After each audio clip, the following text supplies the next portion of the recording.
I will now give the floor to the representative of the Russian Federation.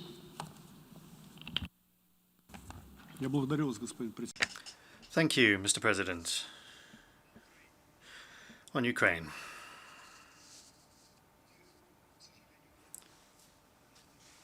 Unfortunately, once again, we are seeing an unacceptable situation in which the General Assembly has been held hostage by destructive approaches.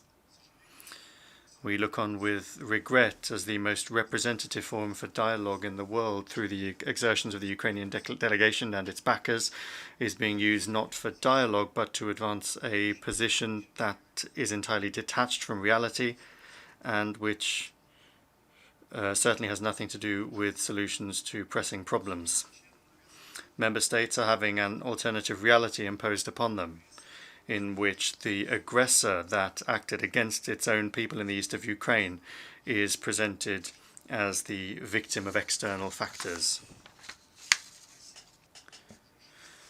In the Donbass, a civil conflict has been going on for 6.5 years between Kiev and the citizens of Ukraine, who in 2014 refused to recognize the coup d'etat in the country.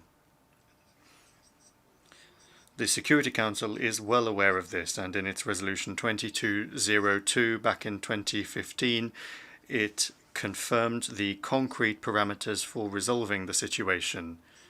That is the package of measures for the implementation of the Minsk agreements.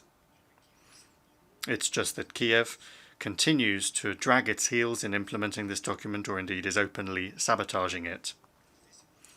Here in the UN, people know that the key to resolving any internal disagreement is broad internal dialogue. This is the case for Asia, America, Africa, and Europe. And yet in Ukraine, the authorities continue to ignore the justified demands of the population of the Donbass.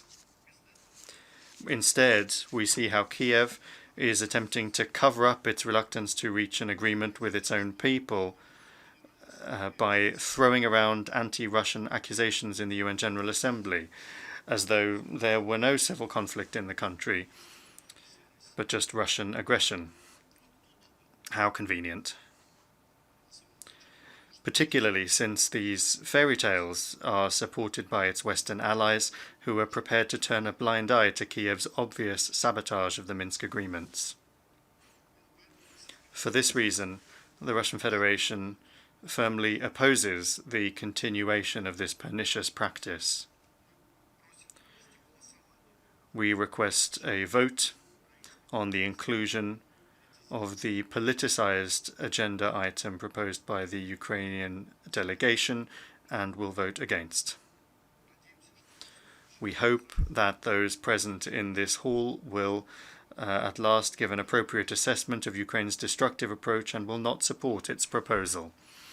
Instead of indulging the provocations of the Kiev authorities, let's focus on, at long last, urging Ukraine to heed the voice of their compatriots living in the east of the country. Thank you, Mr. President.